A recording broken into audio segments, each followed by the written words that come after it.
வீட்டுல சமைக்க அரிசியும் இல்லை. ரேஷன்ல வாங்கின உடஞ்ச பச்சரிசி காலாளாக்கும் காஞ்சி போன ஒரு முருங்கைக்காய் மட்டும்தான் கிடந்துச்சு. காவியா பசியால அழுதுகிட்டே தூங்கிட்டா.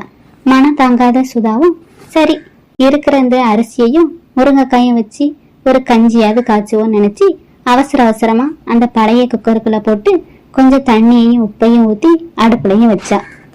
அடுப்பு பத்த வச்ச அடுத்த 5வது நிமிஷம் டொக் டொக் டொக்குன்னு 3 தடவை அந்த குக்கரோட மூடியில இருந்த விசித்திர பறவை நிஜ பறவை மாதிரி சத்தம் இட்டுச்சு.